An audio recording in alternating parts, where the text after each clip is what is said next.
खबर तफसील से मरकजी वजीर दाखिला अमित शाह के जम्मू कश्मीर के 3 रोजा दौरे का आज दूसरा दिन है। वजीर दाखिला अमित शाह ने जम्मू में IIT के तीसरे मरहले का अब से कुछ देर पहले संगे बुनियाद रखा और राजभवन में एक आला सतही मीटिंग में यूटी की सिक्योरिटी सूरत हाल का कल जायजा लिया था। ये तस्वीरें जो टीवी स्क्रीन पर आप देख पा रहे हैं, कल की तस्वीरें जब कश्मीर में मरकजी वज़ीर दाखिला अमित शाह थे और उन्होंने मुलाकात की थी शहीद पुलिस जवान के अहल खाना से। फिर उसके बाद आज की अगर बात करें तो आज भी मसरूफियात हैं मरकजी वज़ीर दाखिला अमित शाह की। जम्मू कश्मीर के 3 रोज़ा दौरे पर हैं और आज मरकजी वज़ीर दाखिला अमित शाह के दौरे का दूसरा दिन है। वज़ीर दाखिला अमित शाह ने जम्मू में IIT के तीसरे मरहले का संगे बुनियाद अब से कुछ देर पहले रखा। 2 तस्वीरें टीवी स्क्रीन पर हम आपको दिखा रहे हैं, एक तस्वीर कल की तो दूसरी आज की है। मजीद तफसीलात हमारे नुमाइंदे बता रहे हैं। Union home minister Amit Shah Jammu पहुंच गए हैं और यहाँ इस रैली में वो कुछ ही देर के में आएंगे। आप देख सकते हैं जो जन सैलाब है वो देखने को दे रहा है। ये JDA ग्राउंड है भगवती नगर का और यहाँ पे कुछ ही देर में वो यहाँ पे पहुँचेंगे और यहाँ पे रैली को खिताब करेंगे। उनके साथ LG मनोज सिन्हा, जितेंद्र सिंह जो यूनियन मिनिस्टर हैं PMO में, और धर्मेंद्र प्रधान जो यूनियन मिनिस्टर है वो भी यहाँ पे आ रहे हैं। और जाहिर तौर पर जो वर्कर्स हैं BJP वर्करों में बहुत ज़बरदस्त जोश है। मौसम कल ख़राब था लेकिन आज मौसम में बहुत सुधार हुआ है और आज एक बड़ा जनसमूह जो है वो यहाँ पे पहुँचा है इस रैली को रैली में अमित शाह की बात सुनने के लिए। और जाहिर तौर पर आज अभी अगर हम बात करें तो वो नगरोटा में है, वहाँ पे IIT कॉम्प्लेक्स है, वहाँ पे वो कुछ इनॉग्रेशंस कर रहे हैं। उसके बाद वो यहाँ पे पहुँचेंगे और जो वो बात करेंगे उस पर सबकी नज़रें टिकी हुई है। यहाँ पे जिस तरह का माहौल बना हुआ है, सुबह से ही ज़बरदस्त माहौल देखने को मिला है। और जिस तरह से कल अमित शाह ने ये कहा था कि वो डिलिमिटेशन यहाँ पे की जाएगी, प्रोसेस को कंप्लीट किया जाएगा और उसके साथ साथ फिर असेंबली के इलेक्शंस होंगे। तो एक बहुत बड़ी बात उन्होंने कल मैसेज दिया और उसको देखते हुए जो वर्कर हैं जो BJP के वो बहुत ज़्यादा जोश में है। उनको लगता है कि आगे कई महीनों में ये इलेक्शन होने वाले हैं। तो जाहिर तौर पर जो उनके लीडरान हैं यहाँ JNK में वो भी बहुत ज़्यादा उत्साहित है और जोश में है। तो दूसरी बात जो अमित शाह यहाँ पे करने वाले हैं जिन पे सबकी नजरें लगेंगी, लॉ एंड ऑर्डर के मतलब क्या बोलते हैं, कश्मीरी पंडित, रिफ्यूजीज, वाल्मीकि समाज, उनके बारे में उनका क्या स्टैंड रहेगा।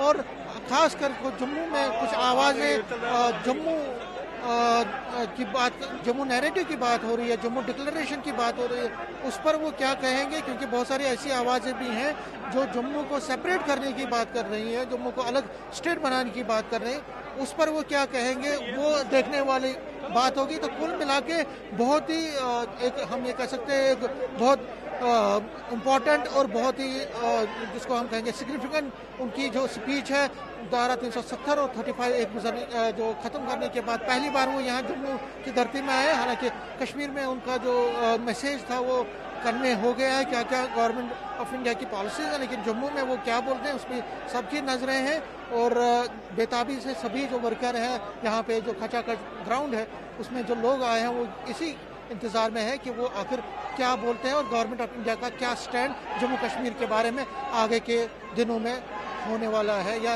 रहने वाला है। कैमरामैन चांद के साथ में समीर भट्ट, न्यूज़ 18 जम्मू। तो जम्मू कश्मीर से, जम्मू से खास तौर पर आप ग्राउंड रिपोर्ट देख रहे थे, हमारे नुमाइंदे समीर भट्ट ये ग्राउंड रिपोर्ट हम तक पहुंचा रहे थे। आज का दौरा काफ़ी अहम, आज का दिन जम्मू कश्मीर के लिए काफ़ी अहम है और मरकज़ी वज़ीर दाखिला और भारतीय जनता पार्टी के लिए भी काफ़ी अहम है, क्योंकि कई फलाही कामों के अलावा हम आपको बता दें कि आज सियासी तौर पर यह दिन अहम माना जा रहा है, क्योंकि आज सियासी सरगर्मियाँ बढ़ेंगी। इस हवाले से भी कई तरह की मीटिंगें करने वाले हैं मरकजी वज़ीर दाखिला अमित शाह। और इस वक्त हमारे नुमाइंदे खुद जुड़ चुके हैं JDA ग्राउंड से। समीर भट्ट 1 बज चुके हैं। हालांकि पहले वक्त मुतय्यन था कि 11 या 11:30 के बाद मरकजी वज़ीर दाखिला अमित शाह इस ग्राउंड में पहुंच जाएंगे और इस जलसे से खिताब करेंगे। अभी क्या कुछ बता रहे हैं लोग वहां पर कि कब तक अमित शाह इस ग्राउंड में पहुंच जाएंगे? खिताब उनका कब तक होगा, कब तक पहुंच पाएंगे? मैं आपको बता दूं सना, मैं आपको बता दूं 1 बजे का टाइम, पहले 12:30 का टाइम था उनके आने का, लेकिन क्योंकि वो देर से आए जम्मू और तकरीबन 1 घंटा देरी से आए और अभी वो नगरोटा गए हैं। वहाँ IIT का जो कॉम्प्लेक्स है वहाँ पे वहाँ पे इनॉग्रेशन हो रहा है कई प्रोजेक्ट्स का। और अगर हमें यहाँ 1 मिनट इस रैली की बात करूँ तो मेरे कैमरामैन से मैं बात करूँगा, उनसे बोलूँगा कि वो दिखाएं क्या नज़ारा है। पूरा खचाखच भरा हुआ है। ये जो JDA ग्राउंड है भगवती नगर का, ये पूरा भरा हुआ है। आज जब सुबह हम 10 बजे आपसे बात कर रहे थे तो उस टाइम बहुत कम लोग आए थे और मैंने आपको बताया था कि यहाँ पे जो है जब टाइम के बाद ये खचाखच भरेगा, क्योंकि जम्मू जो है BJP का स्ट्रांग होल्ड है और जम्मू में यहाँ पे बहुत ज़बरदस्त उनका पहले से ही मास बेस रहा है। तो ये आप देख सकते हैं अभी लोग खचाखच भरे हुए हैं और पूरा जो ग्राउंड है वो लोगों से भरा हुआ है और लोग सुनने को बेताब हैं। अमित शाह को वो कुछ ही देर में यहाँ पे पहुँचेंगे और यहाँ पे वो लोगों से खिताब करेंगे। जिस तरह हमने कहा कि बहुत क्रूशियल उनका ये जो है बहुत सिग्निफिकेंट, बहुत अहम उनका दौरा है। उनकी रैली होगी, उसमें जो स्पीच वो करेंगे वो बहुत अहम है। बहुत जाहिर सी बात है, इस पर सभी की निगाहें टिकी हुई हैं। हालांकि वक्त में तब्दीली की गई है और अमित शाह का इस ग्राउंड में इंतजार किया जा रहा है कि मरकजी वज़ीर दाखिला अमित शाह कब तक आएंगे।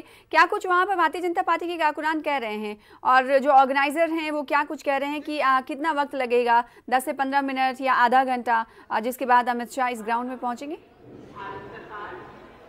कुछ मालूमात? मैं आपको बता दूं, यहाँ पे जो ग्राउंड में जो लोग हैं, जो BJP के लीडर हैं, वो कह रहे हैं कि कुछ ही देर में है। लेकिन कुछ लोग आए हैं जो वाल्मीकि समाज हो, पाक रिफ्यूजीज हैं, कश्मीरी पंडित हैं, वो भी यहाँ पे आए हैं। हालांकि इन लोगों को बहुत एक्सपेक्टेशंस थी और बहुत लोगों की एक्सपेक्टेशंस पूरी भी हुई। खासकर मैं अभी अगर हम रिफ्यूजीज की बात करें, उनके लीडर ने यहाँ पे, उनसे बात करेंगे। क्या नाम है? लब्बाराम गांधी। आप रिफ्यूजी?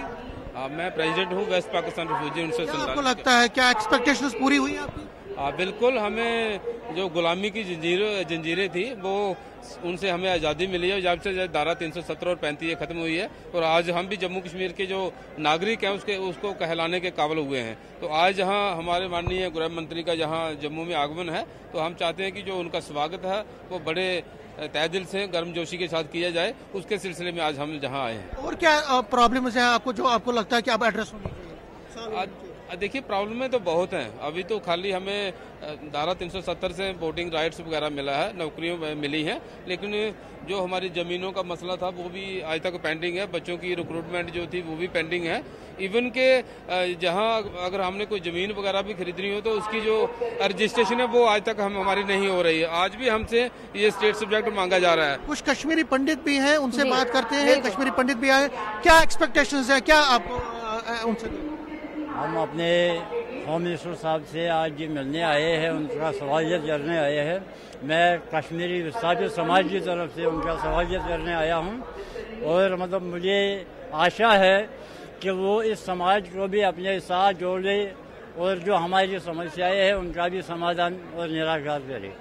आप पहाड़ी गुज्जर हैं, क्या क्या? Sir Chaudhry Mohammad Akbar, Chaudhry Mohammad Akbar, Poonch district president. क्या क्या आपकी डिमांड से मांगे हैं? सर हमारी डिमांड है कि जो हमारा प्राइम मिनिस्टर ने हमारे बहुत कुछ किया है, एसटी के लिए, गुज्जर और बकरवाल के लिए बहुत कुछ किया है। हम उनका शुक्रिया अदा करते हैं। और हमारा पुंछ का जो एसटी मोर्चा है, डिस्ट्रिक्ट प्रधान हमें, डिस्ट्रिक्ट प्रेसिडेंट, तो हमारा एसटी मोर्चा की डिस्ट्रिक्ट हमारा डेपुटेशन दिल्ली में जाना चाहिए। तो आप ये तमाम मुतालबात देख रहे हैं, साथ ही साथ वक्त की कमी है, आपका रुख करेंगे, तस्वीरें दिखाते रहिए समीर भट्ट। चूंकि इस वक्त ये पूरा ग्राउंड लोगों से भरा हुआ है, कई लोग जिनसे आपने बात की, हमारे नुमाइंदे समीर भट्ट ने बात की, जो इर्द गिर्द लोग अभी मौजूद हैं, उनका ये कहना है कि मरकजी हुकूमत ने जो उनके लिए पॉलिसीज बनाई थी उससे उन्हें फ़ायदा हुआ है, लेकिन ये फ़ायदा काफ़ी नहीं है, बहुत सारे मुतालबात हैं जो अभी पूरे करने बाकी हैं। लिहाजा ये मरकजी वज़ीर दाखिला को आज सुनने आए हैं कि आज उनके लिए, उनके तबके के लिए, उनकी कम्युनिटी के लिए क्या कुछ खास ऐलानात किए जाएंगे। इस पर नजरें बनी रहेंगी। बहुत शुक्रिया समीर भट्ट हमारे साथ जुड़ने के लिए, आगे भी आपसे जुड़ते रहेंगे। हालांकि अभी तक वक्त मुतय्यन नहीं हो पाया है एग्जैक्ट कि 10 से 15 मिनट का ही वक्त बचा है कि अमित शाह यहाँ पर पहुंचेंगे। फिलहाल इस वक्त आपको बता दें कि IIT के तीसरे फेज का संगे बुनियाद इस वक्त मरकजी वज़ीर दाखिला नगरोटा में मौजूद होकर रख रहे हैं, और उस प्रोग्राम में, उस प्रोग्राम के इख्तिताम के बाद वो JDA ग्राउंड पहुंचेंगे और वहां पर एक सियासी प्रोग्राम से खिताब उनका होने वाला है, जिस पर सभी की निगाहें टिकी हुई। बहुत शुक्रिया हमारे साथ जुड़ने के लिए समीर भट्ट, और इस हवाले से अपडेट फराहम करने के लिए। तो मरकजी वज़ीर दाखिला अमित शाह ने श्रीनगर हवाई अड्डे से शारजा के लिए बैनुल-अक़वामी परवाज़ का भी इफ्तिताह किया है, क्योंकि जैसा कि फलाही कामों को लेकर बातें कही जा रही हैं, कई मीटिंग्स मरकजी वज़ीर दाखिला अमित शाह ने कल की हैं।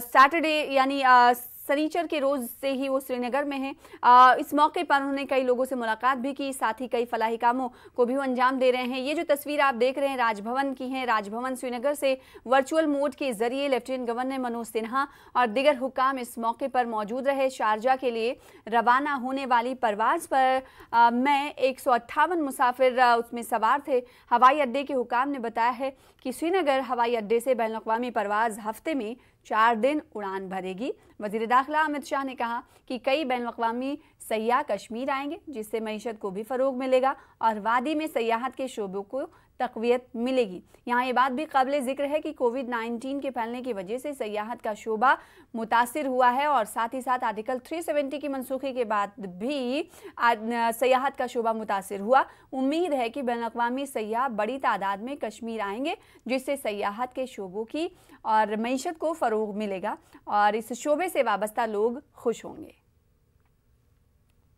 के लिए बहुत बड़ा दिन है, क्योंकि आज ही श्रीनगर से शारजाह डायरेक्ट फ्लाइट शुरू होने जा रहा है। आप जैसा जानते हैं शारजाह खाड़ी के देशों में हर एयरपोर्ट से बहुत नजदीक है। खाड़ी के देशों में बहुत सारे श्रीनगर के लोग भी बसते हैं, जम्मू के लोग भी बसते हैं, और खाड़ी के देशों से कई टूरिस्ट भी जम्मू कश्मीर आना चाहते हैं। ये डायरेक्ट फ्लाइट शारजाह की शुरू होने के साथ ये सुविधा से भी जम्मू और कश्मीर के टूरिज्म को बहुत बड़ा फायदा मिलने वाला है।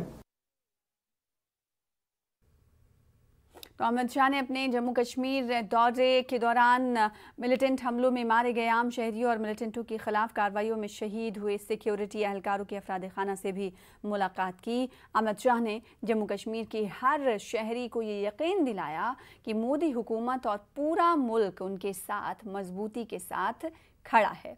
मरकजी वज़ीर दाखिला के मुताबिक मुल्क किसी भी तरह के बुज़दिलाना तशद्दुद से डरने वाला नहीं है। उधर जम्मू कश्मीर के बाबापुरा शोपियां में फायरिंग हुई है। इस फायरिंग में शाहिद एजाज नामी एक नौजवान की मौत हुई है। शाहिद एजाज का ताल्लुक अनंतनाग से बताया जा रहा है। मजीद तफसीलात हासिल करेंगे। शोपियां का रुख कर लेते हैं। हमारे साथ हमारे नुमाइंदे इरशाद मलिक जुड़ रहे हैं। इरशाद, शोपियां में ये फायरिंग कब हुई और शाहिद एजाज नामी एक नौजवान फायरिंग की जद में आया, इस वक्त हालात क्या हैं, तफसीलात बताइएगा। इरशाद, आपको आवाज़ मेरी मिल पा रही होगी तो सवाल का जवाब दीजिएगा। इस वक्त जो तस्वीरें आप देख पा रहे हैं नाज़रीन, ये जम्मू कश्मीर के बाबापुरा शोपिया की है, जहां पर फायरिंग हुई और इस फायरिंग की जद में शाहिद एजाज नामे एक नौजवान की मौत हो गई है। अभी तक ये नहीं पता चल पाया है कि ये फायरिंग किसकी जानिब से की गई, क्या मिलिटेंट छुपे हुए थे। उन्होंने जैसा कि जम्मू कश्मीर में आम शहरियों की हलाकत ज़्यादा हो रही है, क्या उसी कड़ी में इस वाक़े को जोड़कर देखा जा रहा है या नहीं? हमारे साथ इरशाद जुड़ चुके हैं। इरशाद, आपको आवाज़ मिल पा रही होगी तो बताइएगा इस वक्त इलाके में हालात कैसे हैं? आर्मी का क्या कुछ कहना है कि फायरिंग करने वाला कौन था? और साथ ही साथ ये बताइएगा कि क्या इस वाक़े को भी आम शहरियों की हलाकत की कड़ी से जोड़कर देखा जा रहा है?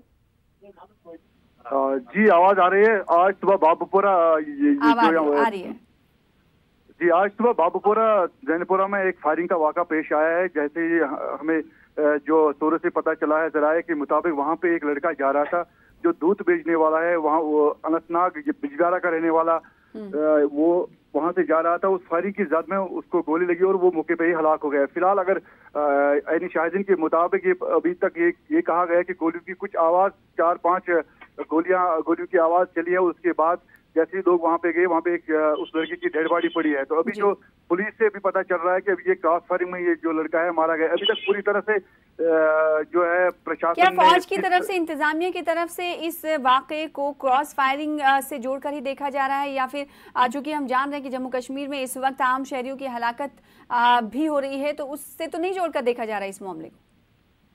देखिए, ये यहाँ पे जो इंसिडेंट है ये बिल्कुल अलग एक इंसिडेंट है। वहाँ पे जो है सीआरपीएफ का कैंप है। ये कहा जा रहा है कि वहाँ से किसी जो है नामालूम ये लड़का था वो वहाँ से गुजर रहा था। उस बीच सीआरपीएफ इब्तदाई तौर पर इसे क्रॉस फायरिंग से जुड़ा हुआ वाकया मान रही है इंतजामिया। बहुत शुक्रिया इरशाद, आगे भी जुड़ते रहेंगे, इस हवाले से अपडेट लेते रहेंगे आपसे। आज़ादी के अमृत त्योहार के साथ मुल्क में दूध का इनकलाब लाने वाला अमूल ब्रांड भी अपनी 75वीं सालगिरह मना रहा है। इस मौके पर हम आपको बताते हैं कि किस तरह अमूल ने वक्तन फवक्तन मुल्क और बैरून मुल्क में मुकम्मल कामयाबी के साथ अपना पैगाम पहुंचाया है। अमूल अपनी मसनूआत के बारे में मालूमात लोगों तक मुख्तलिफ अंदाज में पहुंचाता है। अमूल का हर इश्तहार एक नई कहानी सुनाता है। अमूल एक मुनफरिद और दिलचस्प अंदाज में अपनी बात आप तक पहुंचाने की कोशिश करता है। आइए अमूल की एक अनमोल कहानी देखते हैं।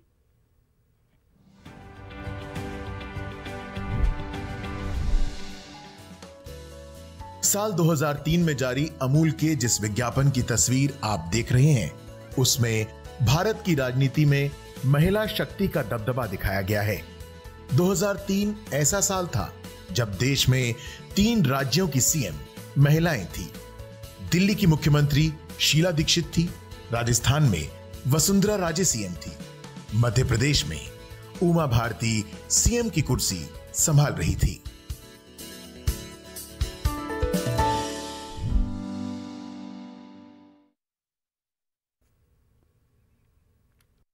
के साथ रुकेंगे छोटे से ब्रेक के लिए, कुछ और खबरों के साथ जल्द लौटेंगे। इसके साथ साथ मंच पर आसीन हैं श्री धर्मेंद्र प्रधान जी, माननीय केंद्रीय शिक्षा मंत्री व कौशल विकास व उद्यमिता मंत्री, डॉक्टर जितेंद्र सिंह, माननीय केंद्रीय राज्य मंत्री स्वतंत्र प्रभार विज्ञान व प्रौद्योगिकी मंत्रालय, पृथ्वी विज्ञान मंत्रालय, राज्य मंत्री प्रधानमंत्री कार्यालय, कार्मिक, लोक शिकायत तथा पेंशन मंत्रालय, परमाणु ऊर्जा विभाग व अंतरिक्ष विभाग, श्री मनोज सिन्हा जी, माननीय उपराज्यपाल, केंद्र शासित प्रदेश जम्मू एवं कश्मीर, और इनके साथ हमारे बीच मौजूद हैं श्री अजय कुमार भल्ला जी, केंद्रीय गृह सचिव, भारत सरकार। आप सभी अनुभावों का हार्दिक स्वागत व अभिनंदन। देवी और सज्जनों, विशेष योजनाओं, परियोजनाओं, उद्घाटन, आधारशिला एवं प्रेक्षपण के साथ साथ वितरण समारोह की इस कड़ी को आगे बढ़ाते हुए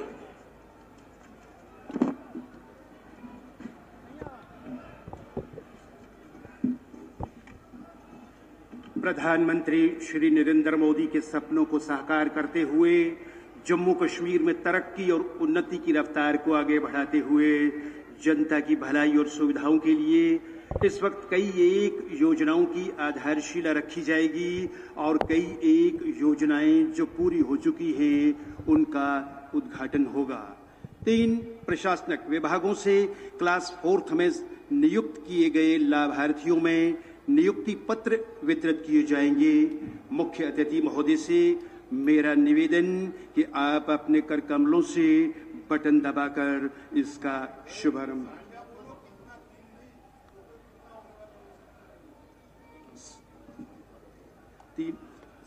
तीन प्रशासनिक विभागों में क्लास 4 के